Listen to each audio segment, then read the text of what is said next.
Au nom du Père et du Fils et du Saint-Esprit, ainsi soit-il. Notre Père qui es aux cieux, que votre nom soit sanctifié, que votre règne arrive, que votre volonté soit faite sur la terre comme au ciel. Donnez-nous aujourd'hui notre pain de chaque jour. Pardonne nos offenses, que nous pardonnons à ceux qui nous ont offensés. Et ne nous laissez pas succomber en tentation, mais délivrez-nous du mal, ainsi soit-il. Je vous salue Marie, pleine de grâce, le Seigneur est avec vous. Vous êtes bénie entre toutes les femmes, et Jésus, le fruit de vos entrailles, est béni. Sainte Marie, Mère de Dieu, priez pour nous pauvres pécheurs, maintenant et à l'heure de notre mort, ainsi soit-il.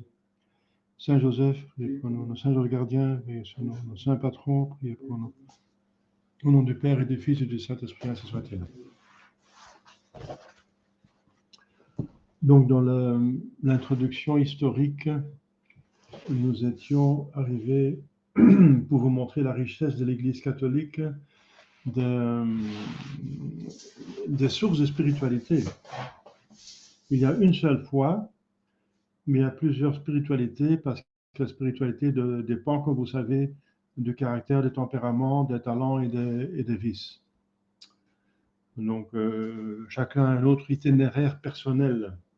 Mais il y a des personnes qui ont plus ou moins le même itinéraire à peu près semblable. Donc, ils se regroupent, ils se retrouvent dans une spiritualité. Et surtout s'ils deviennent religieux, s'ils acceptent une règle. Et c'est comme ça qu'on a, comme vous savez, les bénédictins, les jésuites, les capucins, les carmes, etc., les camaldules, les cartusiens, les oblates, etc. Donc il y a plusieurs spiritualités. Et alors, mais c'est pour ça, vous pouvez faire savoir ce qu'ils existent parce que les gens cherchent. Et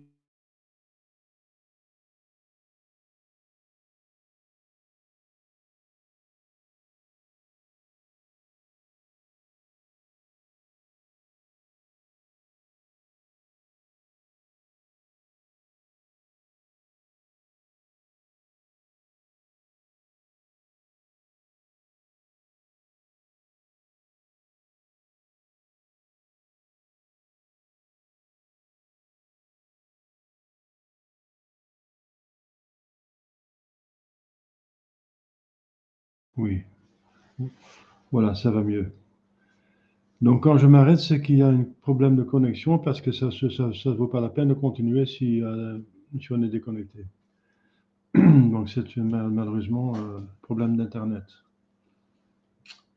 Voilà. Donc on a tous la même foi, mais des itinéraires différents qui dépendent de...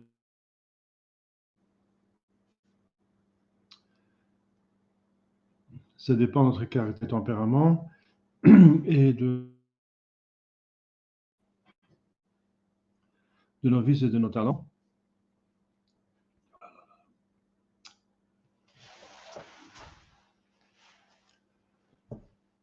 Et donc, c'est pour ça qu'il y a plusieurs spiritualités et les gens, surtout qui deviennent religieux, cherchent la même spiritualité.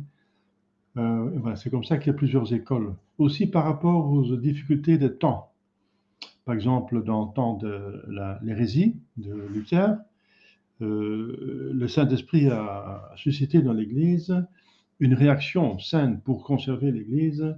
Et c'était par exemple, ici, on a l'école ignatienne. Je ne pense pas qu'on a parlé de l'école ignatienne.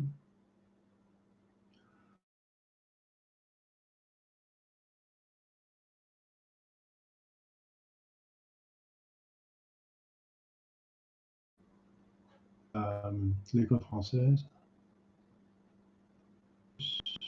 Oui. Alors, l'école ignatienne s'annonce de Saint-Ignace au fin du XVe siècle.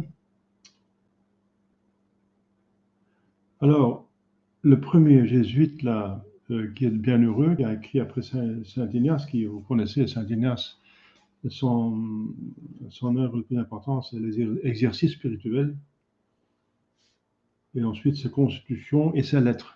Ses lettres à ses missionnaires, surtout à Saint François Xavier, par exemple, et le récit du pèlerin. Après, donc Saint-Ignace,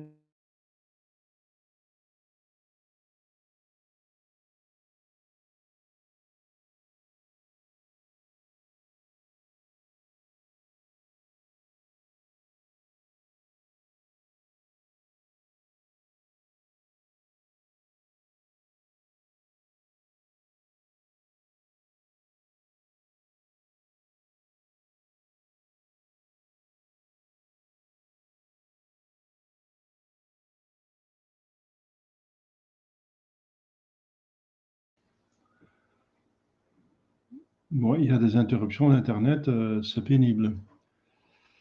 C'est incroyable. Donc, bon.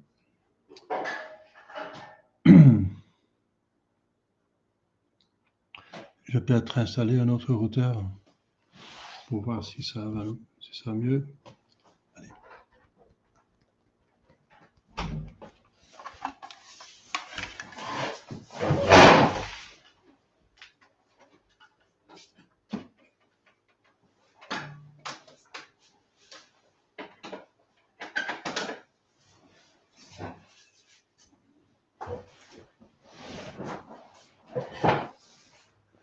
Voilà, il y a donc parmi les jésuites, le bienheureux Père Lefebvre, c'est pas bien sûr Monseigneur, parce que c'est un Lefebvre du début du XVIe siècle, qui écrit le mémorial, récit détaillé d'une année de sa vie. Donc je donne toutes ces références à tous ces ouvrages, et ces écrivains, ces saints, pour vous montrer qu'il y a une richesse abondante, n'est-ce pas, pour nourrir sa vie spirituelle, et qu'il ne faut pas chercher sur Internet des voyants, des révélations privées qui, pour le 99%, sont démoniaques et faux, n'est-ce pas? Donc, on a reçu assez, n'est-ce pas, en 20 siècles, de l'Esprit Saint pour largement, n'est-ce pas, nourrir notre esprit. Alors, donc, ensuite, il y a donc dans l'école ignatienne, Alvarez de Paz, la vie spirituelle et sa perfection. Ensuite, Suarez, il est très connu comme théologien, n'est-ce pas, sur la religion. Il a écrit une œuvre spirituelle presque complète, une spiritualité presque complète. En particulier sur la prière, l'oraison, les vœux, si on fait des vœux, l'obéissance aux règles, c'est pour les religieux alors. Lessius, il a écrit sur le bien suprême et des perfections des mœurs divines et des noms divins. Donc, toutes les perfections qu'on peut donner à Dieu. C'est important de connaître Dieu. Saint Thomas dit que la moindre science de Dieu est plus avantageuse à l'âme que toutes les sciences, autres sciences sur les créatures. Alors, le bienheureux Bellarmin, qui est mieux connu que les autres, docteur de l'Église, il a écrit plusieurs œuvres de spiritualité, de l'ascension de l'âme à Dieu par les échelles des créatures. C'est vrai que les créatures nous sont données comme des moyens pour aller au ciel. Et Saint Bellarmin nous montre le chemin, comment utiliser les créatures pour aller au ciel.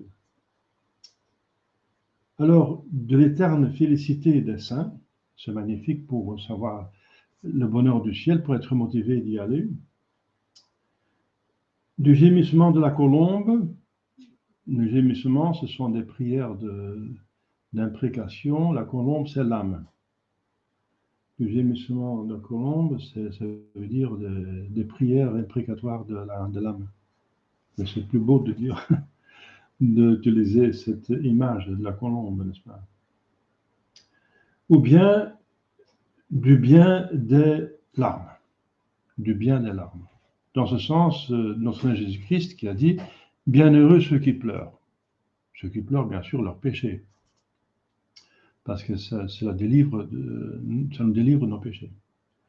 Alors, un autre ouvrage magnifique des 7 paroles que notre Jésus-Christ a prononcées sur la croix. Ensuite, de l'art de bien mourir. C'est très important, bien sûr. Ces 7 verbes de notre Seigneur Jésus-Christ, c'est comme un testament, n'est-ce pas? Les dernières paroles d'un mourant, c'est toujours très important, ce qu'il a à dire. Et ensuite, de l'art de bien mourir, bien, c'est la grâce la plus importante. Si on meurt bien, on va au ciel. Si on meurt mal, on va en enfer. Donc, c'est nos derniers moments qui décident où nous allons. Alors, le père Le Gaudier, de la perfection de la vie spirituelle, Alphonse Rodriguez, très connu, n'est-ce pas, qui a fait tout un manuel de la pratique de la perfection chrétienne. Vous pouvez ça trouver encore maintenant, c'est magnifique et c'est une bonne ascétique. Donc, ouais, c'est abordable à tout le monde. La pratique de la perfection chrétienne. Ouvrage excellent, n'est-ce pas? C'est utilisé par exemple pour le noviciat des frères dans certaines congrégations comme manuel de formation spirituelle des frères religieux.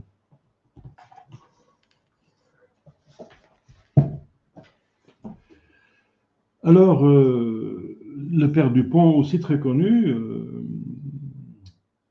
pour les méditations sur le mystère de notre foi. Donc, le père Dupont a fait plusieurs magnifiques œuvres de méditation pour chaque jour de l'année, de méditer. Et aussi pour chaque conférence de l'exercice spirituel, il a fait beaucoup d'explications et d'étoffes de matière pour contempler et méditer les conférences données lors d'une retraite spirituelle de Saint-Ignace. Donc c'est aussi des livres que vous pouvez trouver facilement. Il a fait un guide spirituel, La perfection du chrétien en tous ses états, La perfection du chrétien dans l'état ecclésiastique, c'est plutôt pour le prêtre, bien sûr. Voilà. Mais il est surtout connu pour cette méditation. Donc, si vous cherchez un livre de méditation ou toute une série de méditations, c'est entre autres le père Dupont, jésuite. On trouve ça en français, n'est-ce pas, encore actuellement. Alors, Étienne Binet, du début du XVIIe siècle, hein, les attraits tout-puissants de l'amour de Jésus-Christ. Bien sûr, l'amour de Jésus-Christ, c'est un moyen pour aller au ciel, bien sûr. Jésus-Christ est la voie au ciel. Et c'est par l'amour qui est le plus important, n'est-ce pas, qu'on va au ciel. Ensuite, un autre ouvrage, Le grand chef-d'œuvre de Dieu et les souveraines perfections de la Sainte Vierge. Voilà. Donc la Sainte Vierge, c'est encore un moyen plus parfait pour suivre notre Jésus-Christ. Donc c'est la voie la plus parfaite pour suivre Jésus-Christ, c'est suivre la Sainte Vierge dans son imitation de notre Seigneur. Ensuite, Jean-Baptiste de Saint-Jure, autre jésuite, qui a écrit De la connaissance et l'amour de Jésus-Christ, le livre des élus ou Jésus crucifié, l'union avec notre Seigneur Jésus-Christ, l'homme spirituel, dans ces deux derniers ouvrages, donc l'union avec Jésus-Christ et l'homme spirituel, il s'approche de la doctrine de l'école française du XVIIe siècle. Michel Godinès a écrit plutôt en espagnol, c'est probablement traduit en français, la pratique de la théologie mystique. La pratique, donc c'est édité à Paris, voilà, donc le TUE, donc c'est une traduction en français, 1920. Alors, le père Nouet, Conduite de l'homme d'oraison dans les voies de Dieu. C'est plutôt un manuel comment bien méditer. Dans les voies de Dieu, d'avoir une méditation, une oraison qui nous supporte dans notre acheminement spirituel. Alors, le vénérable père de la Colombière, très connu, n'est-ce pas, qui était le père spirituel de Marguerite Marie Alacoque, vénérable donc, qui est aussi enterré à la Père Monial, si vous voulez, à la Père Monial, il y a 2 saints à visiter, le tombeau de Sainte Marguerite Marie, le tombeau de vénérable Père de la Colombière. Donc il a écrit La Grande Retraite, où sont marquées les grâces et lumières que Dieu lui communiqua pendant sa retraite. Alors Bourdaloue, un très connu prédicateur, très grand prédicateur, donc ses sermons, le Bourdaloue, on trouve ça en français bien sûr, où la morale et l'ascèse chrétienne sont exposées avec ampleur et solidité. Les sermons du père Bourdaloue. Alors le père Guillauret, les maximes spirituelles sur la conduite des âmes et le secret de la vie spirituelle. Voilà. Encore des œuvres à recommander. Ensuite, le père Galifet, de l'excellence de la dévotion au cœur adorable de notre Seigneur Jésus-Christ. Ensuite, Petit Didier, le père Petit Didier, exercice spirituel. Voilà. Donc, il explique à sa façon l'exercice spirituel. Le père Jude, avec 2D, retrait de 30 jours, d'accord, donc commentaire très solide des exercices de 30 jours de Saint Ignace de Loyola. Ensuite, le père Bellicius, des vertus solides et de leur empêchement pour les éliminer. Le père Lallemand, aussi connu, dont le père Rigoluc publia la doctrine spirituelle. Ouvrage court et substantiel, où l'on montre comment, par le souvenir fréquent et affectueux de Dieu vivant en nous, la pureté de cœur et la docilité au Saint-Esprit ont pu arriver à la contemplation. Encore très connu et cité par le père Guignon de Montfort, qui a inspiré le père Marie Guignon de Montfort, le père Surin, avec son catéchisme spirituel, les fondements de la vie spirituelle, le guide spirituel, où se retrouve développée la doctrine du père Lallemand. Voilà. Alors le père Crasset, avec la vie de Madame Héliot, considérable chrétienne pour tous les jours de l'année. Encore un livre de méditation. Si on a fini un livre, on peut en commencer un autre. Méditer, c'est très important parce que Jésus-Christ a dit qu'il faut prier en esprit et vérité. Donc, prier en esprit, c'est méditer. Le père Ubi, qui a écrit Retraite et motif d'aimer Dieu et motif d'aimer Jésus-Christ. Ensuite, le père de Caussade, abandon à la divine providence. Très important maintenant, n'est-ce pas? Nous sommes occupés, inquiets peut-être des événements politiques dans l'Église. Eh bien, le saint abandon à la divine providence, c'est le moment de le lire et d'étudier. L'instruction spirituelle sur les divers états d'oraison. Le père de Caussade est de très bon auteur, n'est-ce pas? Donc ça vaut la peine. Vous trouvez tous ces livres actuellement, je pense. Si vous cherchez, vous les trouvez. Si vous voulez un livre, je vous donne les références, on va les chercher ensemble. Si vous voulez. Le père Seigneurie, accord du travail et du repos dans la raison. Donc, il faut bien travailler. Et comment combiner ça avec une vie d'oraison? Très importante question, n'est-ce pas? Parce que les personnes pensent que si on quitte l'oraison, on quitte Dieu. Oui, on quitte une certaine union à Dieu, celle qui se fait principalement par l'intelligence, par la prière, et ensuite par l'âme. Mais on va la trouver avec une autre union, ça veut dire l'union de la volonté à Dieu. Parce qu'en travaillant, on fait la volonté de Dieu. Donc il faut bien savoir qu'on passe d'une union à l'autre. Et ce sont deux unions différentes, totalement différentes. L'union à Dieu par la prière, elle est assez connue, tout le monde sait prier, mais l'union à Dieu par le travail, c'est moins connu parce qu'on est plutôt distrait on est occupé par le travail, on ne pense pas à Dieu, mais il y a quand même une union à Dieu parce qu'on fait la volonté de Dieu, donc notre volonté est unie à Dieu, parce qu'on fait la volonté de Dieu. Et l'union est aussi valide que celle de l'intelligence, puisque la volonté appartient autant à l'âme que l'intelligence. Mais c'est une autre manière d'être unis à Dieu. Et c'est très important de savoir, de se rendre compte, pour en profiter au maximum.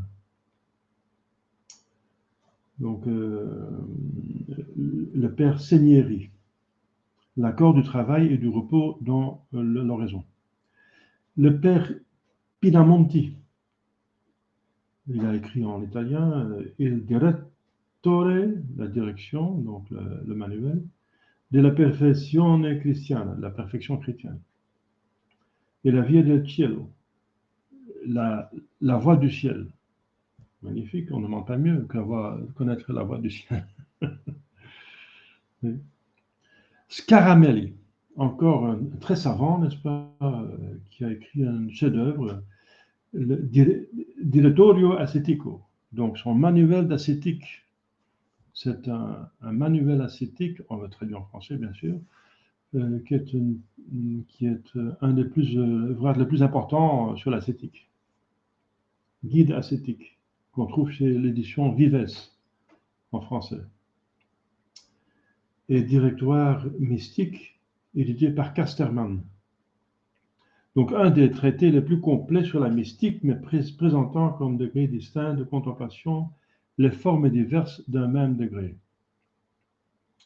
Le père Roux, Maxime spirituelle, c'est toujours très intéressant qu'on a des maximes très courts qu'on peut méditer toute la journée pendant les actions et qui nous donnent un élan vers le bien. Méditation en forme de retraite sur l'amour de Dieu. Magnifique, on ne peut pas faire mieux que l'amour de Dieu, n'est-ce pas? Retraite spirituelle sur la connaissance et l'amour de Jésus-Christ. Voilà. Édition de 1920 à Le Tilleux. Donc on trouve ça encore. Ça doit être trouvable dans les brocantistes et les antiquaires. Si quelqu'un a de l'argent, ce serait un très bon apostolat de rééditer ces livres. Hein, de rééditer des livres. Les remettre en... il y a déjà beaucoup de livres d'édition, mais ils n'ont pas encore tout. Voilà, il y en a quand même qui ont encore beaucoup édité, mais il y a encore beaucoup de travail à faire. On doit, tous ces œuvres que je cite pourront être rééditées. Donc, le père Picot de la Clorivière, restaurateur de la compagnie en France, donc de la compagnie de Jésus en France, qui a écrit les considérations sur l'exercice de la prière. Donc, pour mieux prier. Le père Régnière, dont l'ouvrage sur la divinisation du chrétien marque un retour aux doctrines traditionnelles qui servent de base à la spiritualité. Le père Olivin, qui a écrit le journal de ses retraites annuelles. Le père Valouis, des vertus religieuses et le directoire du prêtre. Le père Terrien, la grâce et la gloire. La mère de Dieu et la mère des hommes. Donc le Terrien est très connu pour sa mariologie, n'est-ce pas? Dont aussi a profité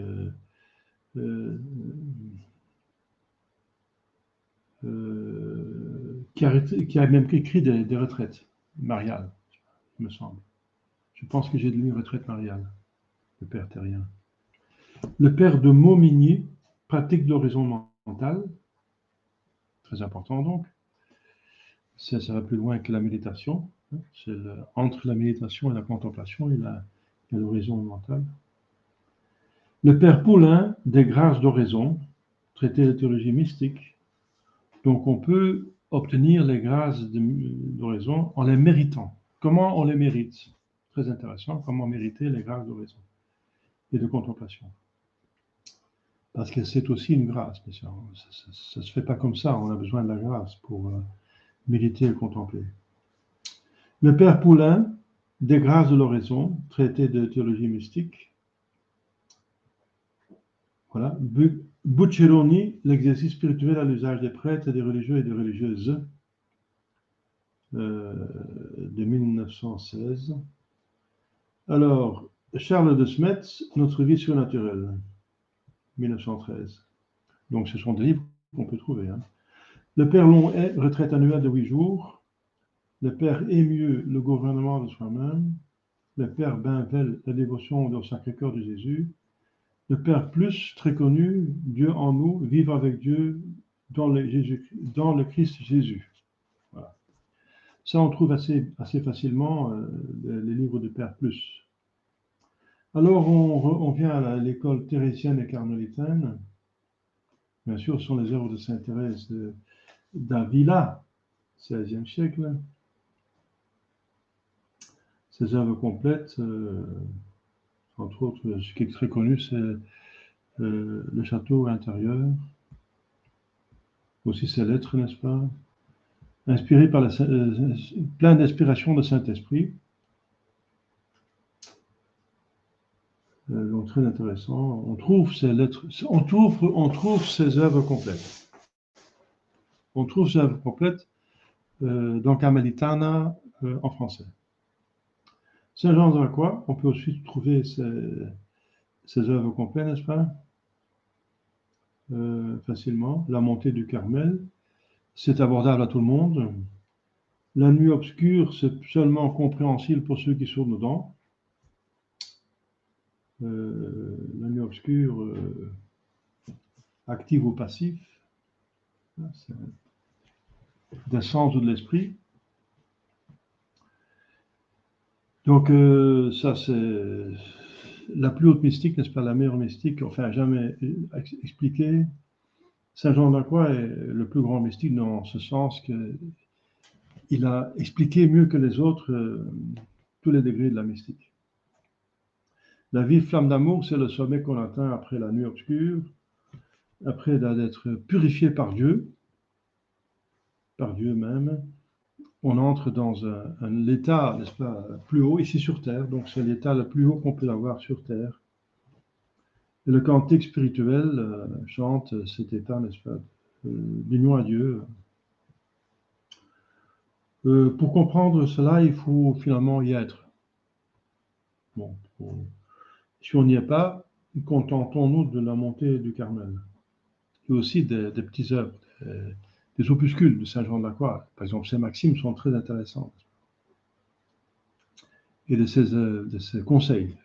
Il a 9 conseils, 3 x 3 contre les 3 ennemis de l'âme. La chair, le démon et le monde. Très intéressant. Très court et très efficace. Ensuite, Jean de Jésus-Marie, la discipline de cloître. On peut en tirer des avantages en se retirant de temps en temps. La voie de la vie surnaturelle bien sûr, la théologie mystique, l'instruction des novices, voilà, la perfection des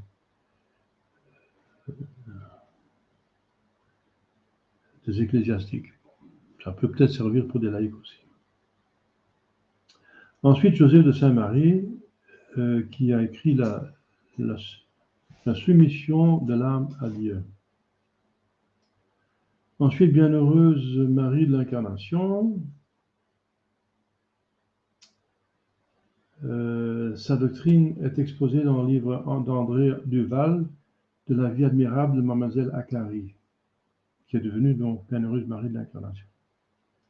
Alors, la vénérable Anne de Saint-Barthélemy, qui a écrit une autobiographie. C'est celle qui a fondé le Carmel à Anvers. Une espagnole, n'est-ce pas? Anne de Jésus a fondé à Bruxelles et Anne de Barthélemy à Anvers. D'abord, ils étaient à Paris, mais ils ont quitté Paris parce que l'évêque de Bérulle s'est emparé des Carmélites. Alors, ils sont allés plus loin. Ils sont venus en Belgique. Alors, Marguerite Akari, conduite chrétienne et religieuse selon le sentiment de la Vierge Marie, de la Vierge Marguerite Marie. Thomas de Jésus, de la Contemplation divine, Nicolas de Jésus-Marie, théologie mystique, Philippe de la Sainte-Trinité, la somme théologique mystique. C'est vrai que les carmes sont les maîtres de la mystique. Hein. Antoine du Saint-Esprit, directoire de la mystique, la théologie de Salamanque, l'un des commentaires les plus autorisés de la somme théologique. Donc, les carmes de Salamanque ont écrit le meilleur commentaire de la somme théologique de saint Thomas. Parce que Salamanque, c'était une université très thomiste, et si le thomiste en même temps est un mystique, c'est l'idéal. Parce que la mystique lui fait sentir où doit aller où la théologie mystique doit nous amener, et la théologie mystique contrôle la mystique spirituelle, pour qu'elle ne dérive pas. Donc on a besoin des deux.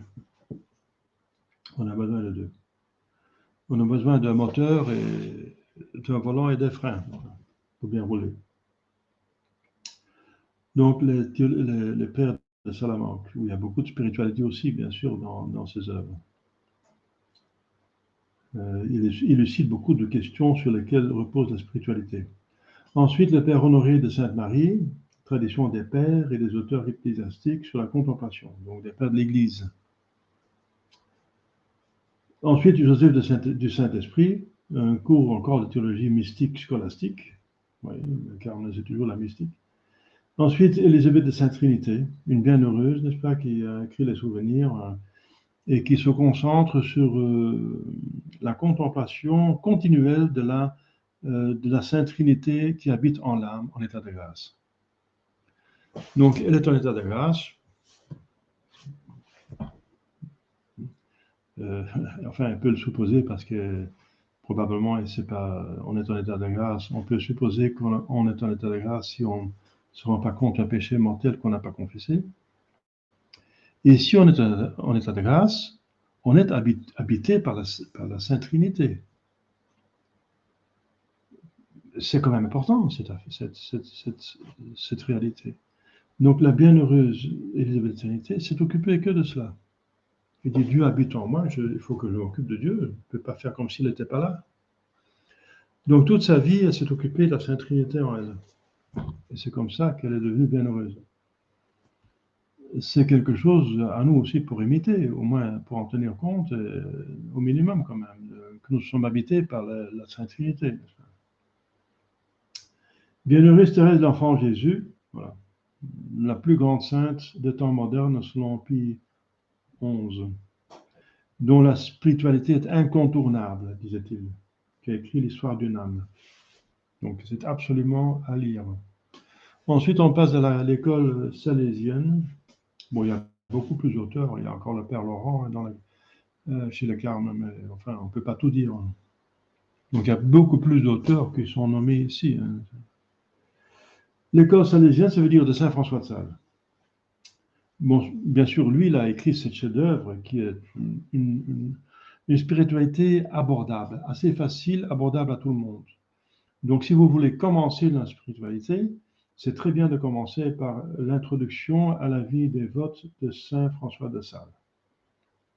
Ensuite, il a écrit le traité de l'amour de Dieu, magnifique, et des vrais entretiens spirituels, et les lettres. Voilà. Mais son œuvre plus connue, c'est l'introduction à la vie dévote. C'est aussi quelque chose qu'il faut avoir lu. C'est pas très long à lire, mais c'est facilement à trouver. Le Père Camus, ami de Saint François de Sales, qui a écrit sur l'esprit du bienheureux François de Sales et sur la charité, et qui a fait un catéchisme spirituel. Alors, ça rend la compréhension de la spiritualité plus facile si c'est fait en forme de catéchisme. Ensuite, Sainte Jeanne de Chantal, sa vie et ses œuvres, qui était donc convertie par le Saint François de Sales. Ensuite, Mère de Chaugy, mémoire sur la vie et les vertus de Sainte Jeanne de Chantal. Ensuite, Sainte Marguerite Marie, les œuvres publiées par Monseigneur Gauthier, voilà. Sainte Marguerite Marie. Ensuite, le Père Tissot, l'art d'utiliser les fautes d'après le Saint François de Sales. Une fois qu'on est tombé dans une faute, c'est un poison, mais puisque le bon Dieu permet d'avoir un plus grand bien, essayons de chercher le plus grand bien. Donc l'art, il ne faut pas tomber, hein, mais une fois qu'on est tombé, malheureusement, il ne faut pas désespérer, on se relève, et l'art d'utiliser les fautes pour le bien, d'en tirer des leçons, très importantes. D'utiliser ces fautes après Saint François de Sales. La vie intérieure simplifiée, un autre ouvrage de Père Tissot. Le Père Million, qui a écrit Manrese, salésien. Cette Manrese, c'est une grotte dans laquelle est réfugié Saint Ignace pour recevoir les exercices spirituels. Donc, Manrese, salésien, ça veut dire on va se retirer pour approfondir la spiritualité et on est inspiré par le Saint-Esprit, on trouve des choses très intéressantes. Donc, méditation tirée des œuvres de Saint François de Sales. Ensuite, l'abbé Chaumont, fondateur de 3 sociétés salésiennes. Ouais. Ensuite, pour vous intéressant, les Français, c'est l'école française du XVIIe siècle. Ça commence par, comme j'ai dit, le cardinal de Bérulle, dont j'ai parlé, qui s'est emparé saintement des carmélites qui venaient d'arriver en France, envoyés par sainte Thérèse d'Avila. il les a dirigés vers une spiritualité française, quoi, des spiritualités espagnoles, n'est-ce pas, originalement, mais il leur a donné une autre spiritualité, enfin, qui est bien sûr inspirée sur celle de Sainte Thérèse d'Avila, mais quand même typiquement française. Cardinal de Bérulle, fondateur de l'Oratoire de France, œuvre complète. À lire, discours de l'État et des grandeurs de Jésus. Alors, le père Charles de Condren, œuvre complète, l'idée du sacerdoce et du sacrifice et l'être. Le nom de Condren est encore un très grand spirituel, n'est-ce pas? Le père Bourgoin, vérité et excellence de Jésus-Christ, disposé en méditation. Ensuite, Saint Vincent de Paul. Saint Vincent de Paul est de l'école française, fondateur des prêtres de la mission, les lazaristes et des filles de la charité. Donc c'est un personnage magnifique, n'est-ce pas, Vincent de Paul. Magnifique, un très grand saint, n'est-ce pas. Correspondance, entretien, documents. Il a écrit, bon, ça nourrit l'âme. Ensuite, très connu, le père Ollier, qui est fondateur de la compagnie de Saint-Sulpice, de l'école française. Saint-Sulpice, qui est connu surtout pour son séminaire de Saint-Sulpice, qui a écrit les catéchismes chrétiens pour la vie intérieure, l'introduction à la vie et aux vertus chrétiennes, la journée chrétienne, le traité de Saint-Ordre. Voilà, très intéressant. Si vous allez assister à une ordination sacerdotale, on prend le livre de Père Ollier qui commente ça très bien, n'est-ce pas, les ordinations. Il y a 7 ordinations, hein, n'est-ce pas, la prêtrise. Il y a 4 ordres mineurs et 3 ordres majeurs. Il commente tout cela, n'est-ce pas? C'est magnifique. C'est le meilleur livre pour suivre une ordination. On trouve encore ces livres. Le père Blanc-Lot, l'enfance chrétienne. Le père Drebetonville, l'esprit d'un directeur des âmes, journal spirituel. Le père Charles de Lantage, catéchisme de la foi et des mœurs chrétiennes. Instruction ecclésiastique sur la dignité et la sainteté du clergé. Alors, le père Tronçon, plus connu, examen particulier sur divers sujets propres aux ecclésiastiques et à toutes les personnes qui veulent s'avancer dans la perfection. Voilà. Examen particulier, donc pour faire l'examen de conscience de manière convenablement, tous les jours. Alors, divers traités sur l'obéissance, l'humilité, ce sont les vertus très importantes et très difficiles aussi. Le manuel des séminaristes, ça peut aussi servir à des personnes qui ne sont pas prêtres. Esprit de Monsieur Ollier, il explique sa spiritualité. Et ensuite, ces œuvres complètes ont été éditées par Migne en 1857. Le père Planat, Scola Christi de l'école de Christ, purgative, illuminative et unitive. Voilà, les 3 acheminements spirituels. Scola Christi. Le père de la Chétardie, retraite pour les ordinants, entretien ecclésiastique et œuvre complète. Le père Lassos, cours de méditation ecclésiastique, vie sacerdotale et pastorale. Vous voyez, l'école française était aussi orientée vers la perfection du clergé. Parce que si on arrive à perfectionner le clergé, on perfectionne le peuple en entier. Parce que les prêtres font passer aux fidèles ce qu'ils ont reçu eux-mêmes, normalement. Ils devraient le faire. Voilà. Donc, enfin, ensuite, le père Éméry, esprit de Sainte Thérèse, d'Avila, bien sûr, parce qu'on est au XVIIIe siècle. Sainte Thérèse de Lisieux vient plus tard, 2 siècles plus tard. Le père David, de la piété vraie, livre spirituel de 8 jours. Le père Vernet, qui a écrit Népotien, ou l'élève du sanctuaire. Donc, ça veut dire être dans le sanctuaire, ça veut dire dans l'église, en adoration de Saint-Sacrement. Le père Hamon, méditation à l'usage du clergé et des fidèles. Donc, Hamon, c'est un autre auteur, après le père Dumont, n'est-ce pas, des Jésuites, on a dans l'école l'école française, on a le père Hamon qui a fait toute une série de livres pour les méditations, pour aider, donner du sujet de méditation pendant l'année, pour tous les jours de l'année. Donc, si vous avez fini le père Dumont, vous pouvez prendre le père Hamon pour changer un petit peu de sujet. Le père Renaudet, le mois de Marie à l'usage des séminaristes, sujet d'oraison à l'usage des prêtres, mais ça peut servir aussi pour les fidèles. Le père Bacuet, Saint François de Sales, modèle et guide du prêtre. Vous voyez, il s'agit beaucoup de prêtres dans cette école française. Le père Ricard, vie intérieure de la Sainte Vierge Marie, très important pour limiter, n'est-ce pas, doctrine de M. Ollier et tradition de la compagnie de Saint-Sulpice. Le père Ribet, mystique divine distinguée des contrefaçons diaboliques et des analogies humaines. Voilà. Comment distinguer la vraie mystique de la fausse? Parce que la mystique n'est pas toujours très claire, parce qu'on achemine en foi et ce n'est pas toujours très clair. Donc c'est très important d'avoir un guide qui nous dit dans la mystique ce qui est bien et ce qui est une dérive. Le père Guillaumont de la vie chrétienne, le père Guibert, contribution à l'éducation des clercs, encore les clercs, vous voyez. Le père Sauvé, Dieu intime, Jésus intime, l'ange gardien bien sûr, l'homme intime. Les élévations dogmatiques sur nos dogmes, très important parce que ça intéresse. Davila disait que la meilleure méditation, c'est la méditation des dogmes. Élévation dogmatique sur nos dogmes avec des copieux extraits des meilleurs auteurs. Ensuite, notre ouvrage État mystique. Ensuite, le père Mauviel, traité de théologie ascétique et mystique.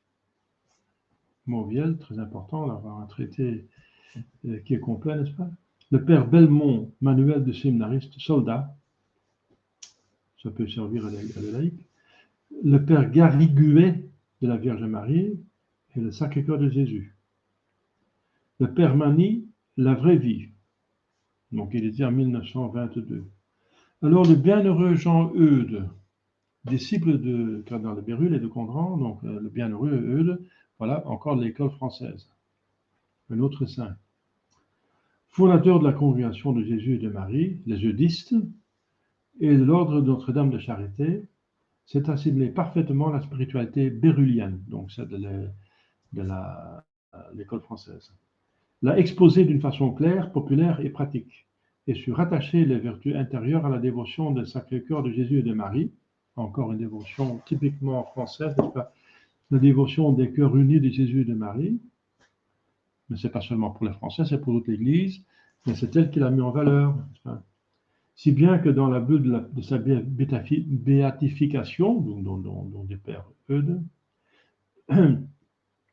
les principales sont la vie et le royaume de Jésus dans les âmes chrétiennes, où il explique que la vie chrétienne est la vie de Jésus en nous, et comment on peut faire toutes ces actions en Jésus et pour Jésus. Ensuite, le contrat de l'homme avec Dieu par le saint baptême. La spiritualité française est aussi portée sur le baptême. Juste vivre le baptême, c'est fondamental. C'est tout typique pour cette école, n'est-ce pas, qu'elle met une emphase sur le baptême. Si on vit très bien le baptême, on va déjà au ciel. Parce que c'est une consécration à Dieu et on renonce à Satan et toutes ses œuvres. Ça veut dire qu'on ne pêche plus, parce que les œuvres de Satan sont les péchés. Donc on promet on renonce à Satan et toutes ses œuvres. Donc, il faut prendre au sérieux ces promesses de baptême et on va au ciel. Voilà, très bonne spiritualité. Le contrat de l'homme avec Dieu par le saint baptême.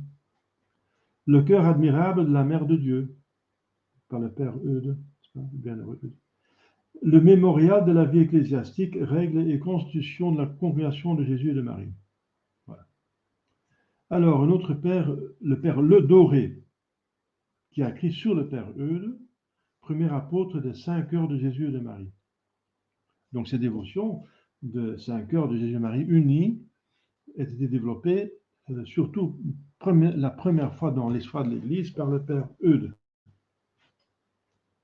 Le Sacré-Cœur et le Vénérable Eudes. Donc, c'est le père Doré qui va l'expliquer. La dévotion au Sacré-Cœur encore par le père Eudes. Le père Boulet, vie du vénérable Jean Eudes.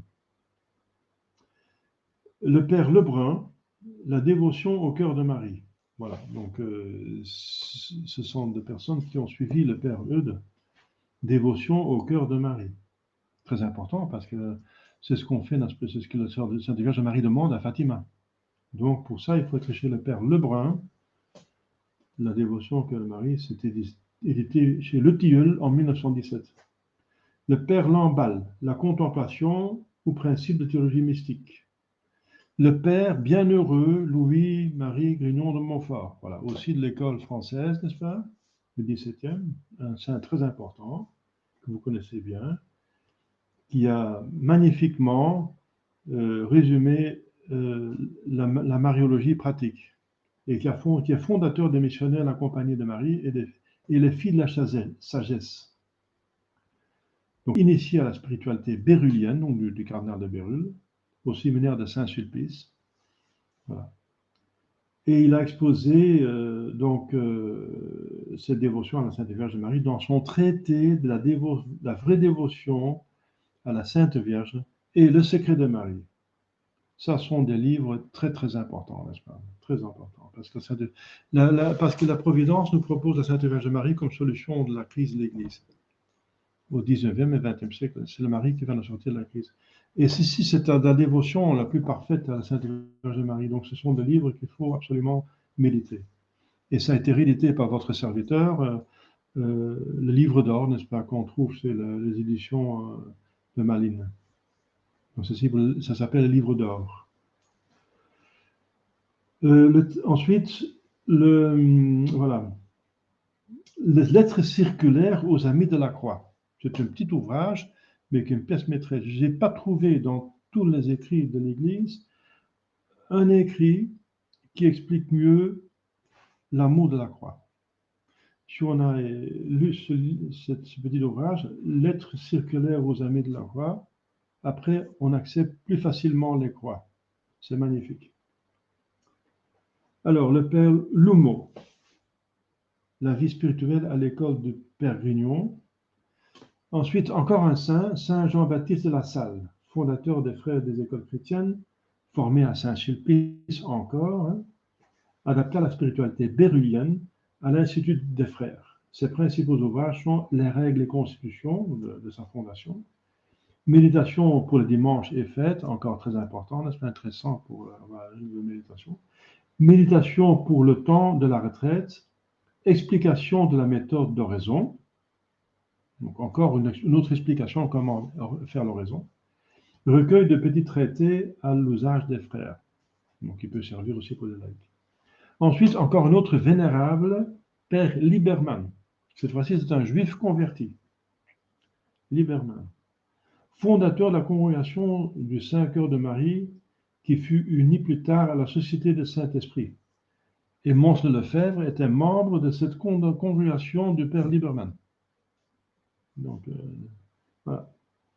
Formé au séminaire de Saint-Sulpice, a exposé la spiritualité bérulienne dans ses écrits de l'oraison d'affection, la vie intérieure, la sainte vertu d'humilité.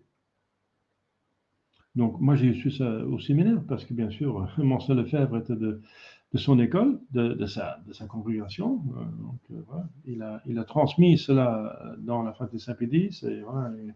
J'étais formé à Écône aussi, n'est-ce pas? Donc, on a eu les écrits du père Liberman, expliqués par le directeur de séminaire dans la conférence spirituelle du soir. Chaque jour, il y avait une conférence spirituelle d'une demi-heure. J'ai eu pendant des années l'explication des œuvres du vénérable Liberman. Le père de Renty, dont on trouve la doctrine dans la vie décrite par le père de Saint-Jure. Le père Jean de Bernières, le chrétien intérieur, et autres ouvrages publiés après sa mort. Ça. Le vénérable, encore un autre saint, Boudon, archevêque d'Évreux, la fin du XVIIe. La règle de Dieu et l'oraison mentale. Vous savez, les livres des saints sont toujours très importants, n'est-ce pas, Pascal? justement, ils sont arrivés à destination, donc ils ont réussi. C'est toujours intéressant d'apprendre des gens qui ont réussi dans la vie. C'est pas de la pure théorie, c'est encore la pratique. C'est très important. Et ensuite, ils voient que nous étudions leurs œuvres dans le ciel, ils voient ça à partir du ciel, et ils nous aident avec leur grâce, parce qu'étudier un saint, c'est vénérer le saint. Étudier les écrits d'un saint, c'est vénérer le saint, donc cela attire les aides de ce saint. Monseigneur Gay, formé lui aussi à Saint-Sulpice, donc c'est la fin du 19e siècle cette fois-ci. Monseigneur Gay est un très important auteur, n'est-ce pas? Il a écrit plusieurs ouvrages imprégnés à la fois de doctrines sulpiciennes et salésiennes. Les principaux sont De la vie et les vertus chrétiennes, conférence aux mères chrétiennes, important, n'est-ce pas? Comment être une bonne mère, ce sont les mères qui font la chrétienté, n'est-ce pas? Les vocations viennent aussi des mères la plupart du temps. Élévation, comme Jésus vient de Marie, les prêtres viennent d'une bonne mère normalement, une bonne éducation. Élévation sur la vie et la doctrine de notre Seigneur Jésus-Christ. Lettre de direction. Voilà. Ensuite, l'école ligorienne, ça veut dire de Saint-Alphonse de Ligorie. On est maintenant 18e siècle, n'est-ce pas? Il a écrit les maximes éternelles, la voie du salut, pratique de l'amour envers Jésus-Christ, réflexion sur la passion, les gloires de Marie, très important, les gloires de Marie, c'est un des plus beaux ouvrages écrits sur Sainte Vierge Marie. Visite au Saint-Sacrement, très pratique pour si on visite le Saint-Sacrement, pour avoir des prières bien faites, n'est-ce pas? Pour nous aider. Manière de converser familièrement avec Dieu, le grand moyen de la prière. Sur la perfection religieuse, il a écrit La véritable épouse du Christ, donc l'âme, et aussi La religieuse sanctifiée, traité ascétique. Sur la perfection sacerdotale, il a écrit Selva et du sacrifice de Jésus-Christ. Donc, toutes ces œuvres ont été publiées plusieurs fois. Le père Desurmont, provincial des Rédemptoristes, donc Alphonse Ligorie est fondateur des Rédemptoristes. La charité sacerdotale, le credo et la providence, la vie vraiment chrétienne. Le Père Saint-Omer, pratique de la perfection d'après Saint Alphonse. Le Père Dosda, l'union avec Dieu, ses commencements, ses progrès, sa perfection. Le Père Srevers, le principe de la vie spirituelle. Le Père Bouchage, pratique des vertus et introduction à la vie sacerdotale. Catéchisme assistique et pastoral des jeunes clercs. Alors, en dehors de ces écoles, il y a des individus, n'est-ce pas, qui ont écrit de bonnes choses, comme le chanoine Scupoli, qui a écrit cette pièce maîtresse, un petit livre, n'est-ce pas, de spiritualité qu'on peut nommer à côté de l'imitation de Jésus-Christ de saint Thomas d'Akempis, son livre s'appelle Le combat spirituel, justement estimé par saint François de Sales comme un des meilleurs petits traités de spiritualité, un des meilleurs. Traduction française, on la trouve actuellement. Ensuite, la vénérable Mère Marie de l'Incarnation, autobiographie. Dom Claude, de la vie de la Vierge Marie de l'Incarnation. Vénérable Mère de l'Incarnation, Mère Marie de l'Incarnation. Lettre de la vénérable Mère Marie de l'Incarnation. Et méditation et retraite. Ensuite, Bossuet, très connu bien sûr, qui était comme un père de l'Église du 17e siècle. Hein. Ses sermons, bien sûr. Instruction sur les états d'oraison, méditation sur l'Évangile, élévation sur les mystères, traité de la concupiscence, doctrine spirituelle. Bossuet, c'est un très grand auteur. Hein, il avait aussi l'influence sur les rois de son époque. Il était à la cour royale. Il prêchait au roi à la cour. Fénélon, outre les maximes des saints et sa polémique dans l'affaire du quiétisme, a composé plusieurs opuscules de piété réunis dans le tome 18e de ses œuvres. Donc le quiétisme, c'est une hérésie pratique, c'est qu'il faut compter sur Dieu et il ne faudrait rien faire d'autre que compter sur Dieu. Ah non, il faut qu'on fasse son possible et ensuite compter sur Dieu. La méditation sur l'Évangile, pardon, Fénelon, on est à Fénelon, excusez-moi. Lettre de direction, doctrine spirituelle de Fénelon, extrait de ses œuvres. Le Père Courbon, instruction familière sur l'horizon mental. Le Père Amorte, des révélations. Benoît XIV, c'est du XVIIIe siècle, un pape qui a écrit sur la spiritualité, de la béatification des servants de Dieu, des serviteurs de Dieu. Ensuite, le cardinal Newman, au XIXe siècle, ses sermons, ses méditations et dévotions, méditation et prière. Le cardinal Manning, c'est un autre anglais converti de l'anglicanisme, la mission intérieure de Saint-Esprit, sur les dons et la grâce Saint-Esprit, les gloires de Sacré-Cœur et les gloires et de la prêtrise éternelle, des péchés et de ses conséquences. Le Père Faber, tout pour le Christ, Bethléem, le Saint-Sacrement, le sang précieux, au pied de la croix, le Créateur et la créature, la croissance dans la sainteté, les conférences spirituelles, sont tous des œuvres d'un grand auteur spirituel, Faber, qui a aussi écrit sur la Sainte Vierge Marie, qui a promu les œuvres de Saint de Montfort. Tout pour Jésus, Bethléem, c'est ça? Le progrès de l'âme, qui résume sa spiritualité. Ensuite, le révérend Divine, manuel de théologie ascétique et de mystique. Le cardinal Gibbons, l'ambassadeur du Christ. Bourdonnon, pratique progressive de la confession et de la direction, les sources de la piété, formation à l'humilité. Sodro, les degrés de vie spirituelle, la voie humaine à Dieu. Monseigneur Lejeune, manuel de théologie spristique. Monseigneur Waffelhart, méditation théologique. L'âme aimante. Le cardinal Mercier, qui est très connu pour la vie intérieure, appel aux âmes sacerdotales, et aussi son traité de sur le carême. Monseigneur Gouraud, directoire de la vie sacerdotale. Monseigneur Lelon, le saint prêtre. Vénérable Chevrier, le prêtre selon l'évangile ou le véritable disciple dans Jésus-Christ. Monseigneur Fargues, les phénomènes mystiques distingués de leur contrefaçon, encore un autre qui écrit là-dessus. Monseigneur Landrier, sur les pas de Saint-Jean de la Croix dans le désert. Voilà, c'est tout. Ouf. Donc, on a maintenant fait l'introduction historique, voilà. Donc, et on n'a pas pu parler de tout, hein, parce que, par exemple, le père Garrigou-Lagrange a écrit un chef-d'œuvre sur la vie spirituelle, les 3 âges de la vie intérieure. Donc, voilà. Il y a beaucoup d'autres écrivains, mais enfin, c'est quand même un petit aperçu qui est pas mal pour commencer, n'est-ce pas? Voilà, alors il faut passer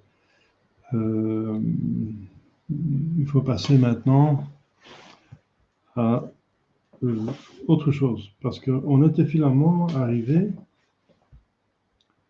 dans la spiritualité, on était arrivé assez loin, on était quand même déjà Jésus, tête du corps mystique, et la pénitence. Parce qu'on a pris donc le manuel du Père Tancret a 2 parties. La première partie, comme vous savez, est théorique. La deuxième partie est pratique. Et on prenait de l'un et de l'autre. Pour n'être pas tout le temps dans la théorie et d'avoir encore quand même quelque chose de pratique. Donc on prend la deuxième partie, mais si on prend seulement la deuxième partie, on ne connaît pas assez la théorie qu'il faut connaître aussi. Donc c'est pour ça que je prenais d'abord une partie de première partie. Et ensuite, je rendais quelques pages de la deuxième partie.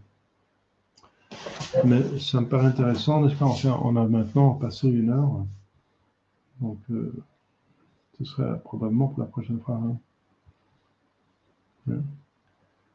Donc, j'avais envie de parler parce qu'on est justement dans le temps de la passion, de la pénitence, page 454. Page 454. 454. 454. C'est assez loin. D'accord. Voilà. 454.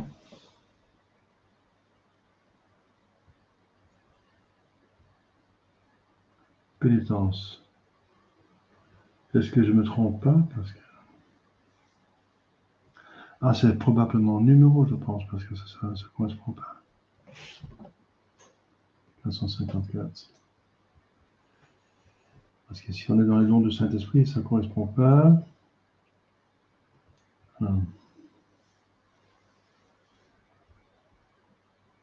454. La connaissance soi-même, oui. 454.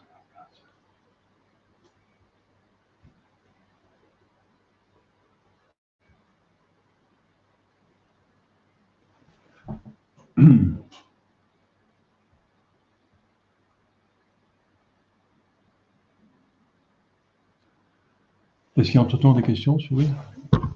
Comment on peut savoir qu'est-ce que c'est l'œuvre meilleure pour lire, pour le caractère, le tempérament et le ton personnel? Oui. Donc, quel est le meilleur livre à lire par rapport à notre tempérament et les circonstances dans lesquelles on se trouve? Eh bien, pour le tempérament, c'est très simple. Vous cherchez une spiritualité qui correspond à votre tempérament. Et ensuite, pour les circonstances, oui, il faut voir dans quelles circonstances vous vous trouvez, et puis on va trouver quelque chose qui correspond. Hein.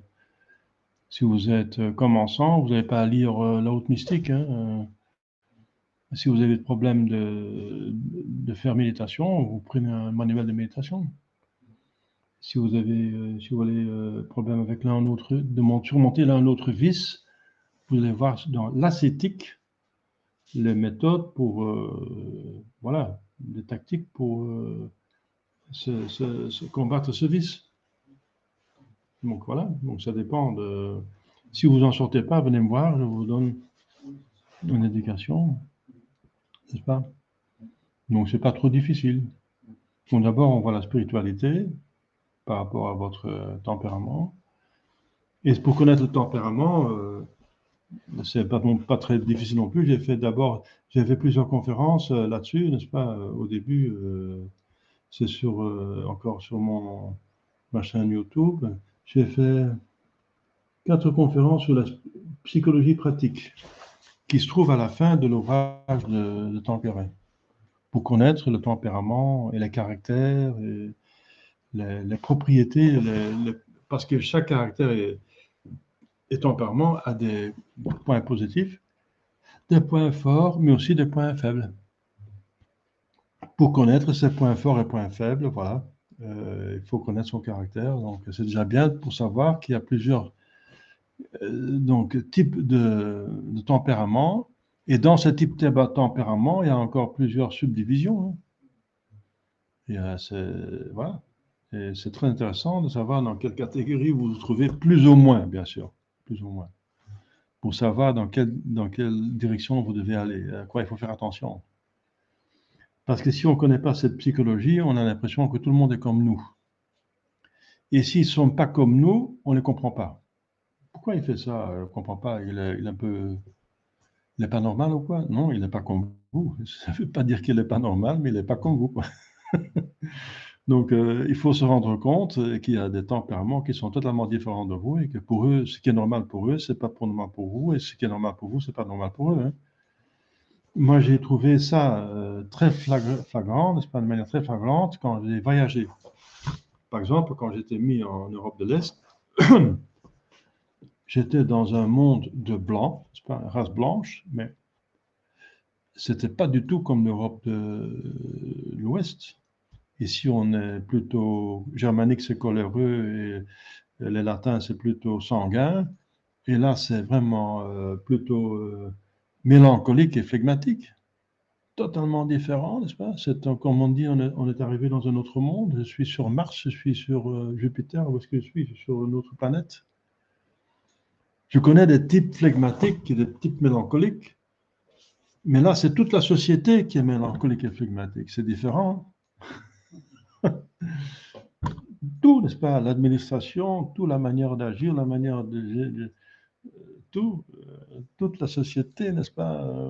Le trafic dans les rues, tout, n'est-ce pas? Tout, dans les magasins. C'est très, c'est très intéressant pour ce. Alors, on commence à comprendre soi-même. On se comprend les autres et soi-même. Je dis, tiens, alors moi, je suis différent. On commence à voir la différence. Et on commence à savoir comment on est parce qu'on voit la différence. Alors, moi, je suis quand même différent. Voilà. Et alors, on commence à comprendre ce qui est essentiel pour l'homme, ce que tout homme a. C'est un corps, un âme, une intelligence, une volonté, etc. C'est qui est commun à tout le monde, qui appartient à l'essence humaine. Mais ensuite, ce qui diffère d'un homme de l'autre. Et ce sont ce qu'on appelle en philosophie les accidents, n'est-ce pas? C'est pas seulement la couleur, mais c'est le tempérament qui a à faire avec votre descendance, n'est-ce pas? On descend en Europe déjà fait, en Afrique on descend de Cam, et en Asie on descend de Sem.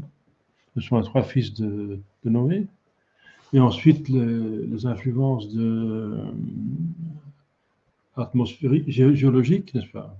Si on va au nord, on voit que les gens sont plus calmes, plus lents, et plus grands et plus blonds. Et si on va au sud, plus vers le soleil, on voit qu'il devient plus foncé, n'est-ce pas? Basané un peu plus, n'est-ce pas? Qui sont plus petits et qui ont des cheveux plus noirs et qui sont plus vives. Sauf si on va plus loin, si c'est très chaud à l'équateur, alors c'est trop chaud pour travailler, alors c'est de nouveau. Donc on travaille le mieux, on fonctionne le mieux autour de la Méditerranée, dit saint Thomas. Saint Thomas dit le climat le plus intéressant pour philosopher, pour penser, c'est la Méditerranée. Et on voit aussi que la génie est dans la Méditerranée. Grèce, c'est en Méditerranée, l'Italie, l'Espagnol sont les meilleurs théologiens. Ils sont là, n'est-ce pas? Parce qu'ils disent c'est pas trop chaud pour qu'on puisse réfléchir et c'est pas trop froid non plus. Donc s'il fait trop froid, il faut travailler pour chauffer, il faut travailler faut trop travailler pour organiser la vie de survie parce il fait trop froid. Il faut une maison, il faut un toit, il faut de la nourriture, il faut des bêtes, il faut chauffer, il faut des trucs machin, il faut de l'énergie.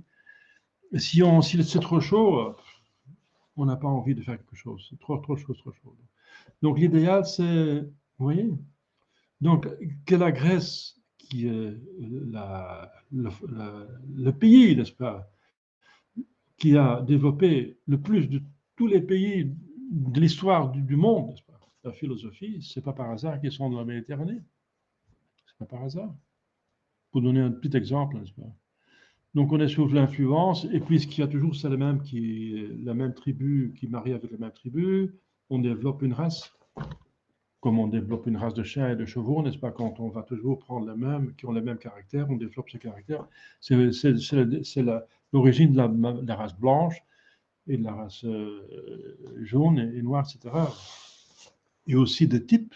On reconnaît les Allemands et on voit directement les têtes allemandes et les têtes. On va directement, c'est pas un Allemand, c'est un Italien plutôt, un Espagnol. On reconnaît les types, n'est-ce pas? Les Français, les Anglais, les Suédois, sur l'Europe de l'Est, on les connaît, leur tête, de leur manière. Une tête de Turc, n'est-ce pas, c'est différent qu'une tête de Suédois. Donc voilà, c'est comme ça se développe. Ce sont d'autres tempéraments, caractères, et aussi individuellement, n'est-ce pas? on est sur des influences. Si on habite plus à la mer, on est plus mélancolique. La mer rend mélancolique. On va les Bretons, n'est-ce pas, qui sont dans la péninsule, il y a des chants mélancoliques, n'est-ce pas? C'est plus mélancolique qu'un Alsacien qui est plus à l'est, n'est-ce pas? Et on va plus au sud. Un Marseillais, il est beaucoup plus vif qu'un Normand. Un Normand, il est beaucoup plus calme, n'est-ce pas? Quand il parle, il ne va pas exagérer. Un Marseillais, il va embellir, hein? Il va en ajouter un petit peu. Le Normand, ça va être différent, vous voyez. Vous voyez en France déjà différents tempéraments, n'est-ce pas? Celui du Midi n'est pas comme un Basque. Le Basque n'est pas un Alsacien n'est pas un Flamand n'est pas celui qui habite auprès de la Suisse ou de l'Italie. Voilà. Donc, ça a aussi un rapport aux organes, n'est-ce pas? On parle de bieux, c'est la bile, sanguin, c'est le sang, phlegmatique, c'est le flegme. Voilà. Donc, on a un tempérament qui sont influencés par notre corps. Finalement, la différence vient de notre corps, c'est vrai. Voilà.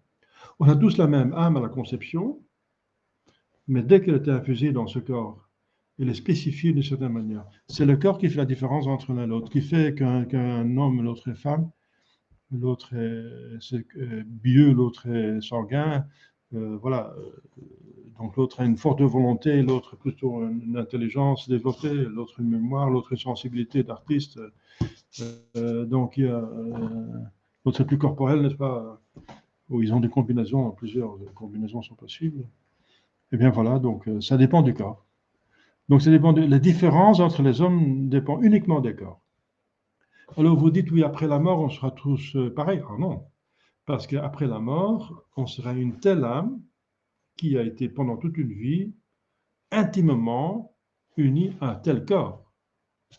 Donc de cette façon-là, l'âme qui en soi n'a pas de sexe comme les anges n'ont pas de sexe, elle sera quand même féminine ou masculine.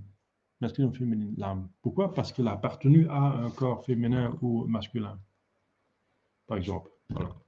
Donc toute la complication de l'homme vient du corps, de la matière. La matière est compliquée. L'esprit est simple, parce que l'esprit se rapproche plus de Dieu, et Dieu est simplicité. Sainte simplicité. Donc Dieu est simple. Donc ce qui est compliqué, c'est de plus qu'on descend, c'est compliqué, n'est-ce pas? Ce qui est bas est compliqué, n'est-ce pas? La matière est compliquée, très compliquée. Allez voir de quoi est composé les microcosmes. C'est incroyable. On n'a pas encore vu la fin, n'est-ce pas? On pensait avec l'atome que c'était la fin, parce qu'atome en grec, ça veut dire on ne peut plus couper. Tomé, c'est couper, A, c'est négatif, donc on ne peut pas couper. Atome, c'est vraiment la plus petite partie. Ben, on a coupé l'atome, hein, et ça donne même l'énergie, la bombe atomique, l'énergie atomique. De couper l'atome, c'est surprenant, n'est-ce pas? Ça relâche une force incroyable, n'est-ce pas? De toucher dans les petites choses, n'est-ce pas? Ça peut avoir un effet extraordinaire, parce que ce sont les éléments constitutifs de l'être matériel, bien sûr. Donc la physique, c'est très intéressant, c'est passionnant. Plus ça vient de Dieu, hein. Tout ce qui vient de Dieu est passionnant. C'est Dieu qui a créé tout ça, c'est une intelligence infinie qui peut le faire. Et c'est encore incroyable que Dieu est tellement infini, tellement génial, n'est-ce pas, tellement fort, qu'il arrive à créer l'opposé de soi-même, la matière. Lui est l'esprit, la matière, c'est ce qui n'est pas esprit. Donc il arrive à faire ça. Et ensuite, d'attirer cette matière vers lui de nouveau. Donc on est créé pour le ciel. Et avec nous, toute la matière est attirée vers le ciel, parce que notre corps résume tout le monde matériel. Le monde des minéraux, végétaux, animaux, nous sommes un microcosme. Voilà. Donc, oui, voilà. Le bon Dieu a voulu des êtres compliqués. Il a voulu de tout. Il a voulu des êtres simples, comme les anges, parce que ce sont des esprits et l'esprit est simple. Et il a voulu des êtres compliqués qui, avec beaucoup d'efforts et beaucoup de travaux, finalement vont au ciel. Et c'est nous. C'est nous. Il y a des êtres qui, très simples, vont au ciel. Ils sont créés, ils comprennent ce qui se passe, ils sont invités à dire oui, ils disent oui, hop, ils sont dans le ciel pour toujours. C'est tout, ça peut aller en quelques secondes. Hein. Et nous, on passe, n'est-ce pas, des siècles, n'est-ce pas, d'abord dans le paradis terrestre, ensuite dans le péché, n'est-ce pas, des milliers d'années d'attente du Sauveur, ensuite le Sauveur est là, l'Église, n'est-ce pas, on n'est pas encore à la fin.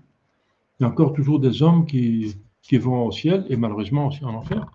C'est tout le temps, n'est-ce pas? Ça dure des siècles chez nous, n'est-ce pas? Et on peut se convertir, on peut tomber, on peut revenir, on peut malheureusement tomber, on peut se convertir. Donc l'homme peut, voilà, parce que voilà, il est compliqué, donc son oui ou son non n'est pas toujours complet, donc il y a encore un espoir qui va se convertir, qui va reprendre, qui n'a pas bien compris, qui n'a pas vraiment voulu, qui était influencé, voilà. Vous connaissez ça? Et c'est pour ça qu'il y a une spiritualité, n'est-ce pas, qui est importante, parce que la spiritualité, c'est la science la plus importante, finalement. C'est la pratique de la foi. À quoi ça sert de croire si on ne va pas au ciel? La spiritualité, c'est comment aller au ciel. Comme je dis toujours, le diable, il croit aussi, hein, il sait que Dieu existe, il ne le voit pas. Il ne voit pas le Dieu, puisqu'il n'a pas la vision béatifique, mais il sait que Dieu existe, donc il a une foi parfaite. Mais il n'applique pas, il ne fait pas la spiritualité, hein, c'est une anti-spiritualité, donc il a la haine de Dieu au lieu de l'amour de Dieu, n'est-ce pas? Parce que la spiritualité, c'est l'amour de Dieu, hein, c'est la reine et tout ça court, voilà. Donc c'est pour ça qu'il y a donc une telle spiritualité différente, il y a plusieurs écoles et plusieurs auteurs et plusieurs temps aussi, n'est-ce pas? Donc la spiritualité qui va mieux avec vous concrètement, c'est celle qui justement va mieux avec votre tempérament pour commencer. Ensuite, avec votre circonstance particulière, sauf si c'est une spiritualité universelle comme Sainte Thérèse de Lisieux, comme Saint Jean de la Croix, ou donc il y a la Saint-Ignace, ce sont des choses qui dépassent, n'est-ce pas, le particulier. Mais par exemple, si vous êtes une mère de famille, vous allez mieux vous faire sentir attiré par des mères qui sont devenues saintes. Et si vous êtes un homme, vous êtes plus attiré par un homme. Donc, on est aussi attiré par des saints, n'est-ce pas, qui ont vécu la même chose que nous, n'est-ce pas? Et c'est normal. C'est pour ça que si l'Église donne des patrons dans ce sens, au prêtre est donné comme patron un prêtre, Saint Curé d'Ars. Pour les forgerons, ils ont donné un évêque qui était forgeron, c'est Saint-Éloi. C'est le patron de l'industrie métallurgique, parce qu'il était, etc. Donc il y a des patrons pour les boulangers, pour tout métier, n'est-ce pas, pour toutes les situations, et c'est normal. Donc voilà, si vous cherchez quelque chose, venez me voir, voilà, on va chercher ensemble. Et essayez déjà entre-temps de vous connaître vous-même. Hein. La connaissance soi-même, c'est le début de la sagesse. Donc, connaître vous-même, ça veut dire votre tempérament, caractère, etc. Le faux dominant et vos talents, bien sûr. Donc, c'est très important de se connaître. C'est pour ça qu'il faut faire l'examen de conscience. Il ne faut pas faire la contemplation de soi-même non plus. C'est regarder, au lieu de regarder dans un miroir son corps, on regarde son âme, et ça peut être aussi la même vanité, n'est-ce pas, qu'on regarde son âme comme elle est belle. C'est ça pas le but. C'est regarder son âme avec un but, n'est-ce pas, spécifique, pour la rendre meilleure. Pas pour montrer qu'elle est si belle, parce que ça peut être dangereux. C'est cette considération qui a fait tomber Lucifer. Il se trouvait tellement beau qu'il n'avait plus besoin de Dieu. Donc c'est pas ça, n'est-ce pas? Donc, considérer son âme, faire l'introspection, faire l'examen de conscience, c'est en vue de s'améliorer. On essaie de comprendre ce que le bon Dieu veut avec nous, et on peut le savoir parce qu'il a fait la révélation. Voilà. Je vais m'arrêter là parce que sinon, c'est encore un autre cours de spiritualité, et ce sont des choses déjà que j'ai développées avant, mais c'est bien d'en parler maintenant à la fin de de ce parcours de l'histoire, de la spiritualité, n'est-ce pas, pour vous montrer la richesse pratiquement inépuisable de la spiritualité catholique, de Dieu finalement, de la vie avec Dieu. Dieu est infini, donc la vie avec Dieu est infini quelque part. On n'aime jamais assez le bon Dieu. Il faut l'aimer, le bon Dieu, à l'infini. La mesure d'aimer Dieu, c'est l'aimer sans mesure. Donc allez-y, hein. Allez-y hardiment. Hein. Et l'amour de Dieu a besoin des vertus et des dons et de la grâce. Donc, ça fait un tout. Voilà, donc s'il n'y a pas d'autres questions, voilà, donc à la prochaine, on va continuer alors avec la spiritualité, donc la partie théorique et la partie pratique. Au nom du Père et du Fils et du Saint-Esprit, ainsi soit-il. Notre Père qui es aux cieux, que votre nom soit sanctifié, que votre règne arrive, que votre volonté soit faite sur la terre comme au ciel. Donnez-nous aujourd'hui notre pain de chaque jour, pardonne nos offenses, comme nous pardonnons de ceux qui nous ont offensés. Et ne nous laissez pas succomber à la tentation, mais livre-nous du mal, ainsi soit-il. Je vous salue Marie, pleine de grâce, le Seigneur est avec vous. Vous êtes bénie entre toutes les femmes, et Jésus, le fruit de vos entrailles, est béni. Sainte Marie, Mère de Dieu, priez pour nous pauvres pécheurs, maintenant et à l'heure de notre mort, ainsi soit-il. Saint Joseph, priez pour nous. Nos saints gardiens, veillez sur nous. Nos saints patrons, priez pour nous. Voilà, donc j'ai beaucoup de conférences sur Internet, si vous voulez. Prenez un livre ou regardez, c'est le temps de faire quelque chose pour la vie spirituelle. Nous sommes dans le temps de la passion. Prenez des méditations de la passion de Jésus-Christ, n'est-ce pas? Un livre de méditation. Si vous n'en avez pas, je peux vous en trouver. Voilà, merci. Et n'oubliez pas éventuellement de partager un lien de cette conférence qu'il y a sur YouTube à des personnes qui pourraient être intéressées. Merci.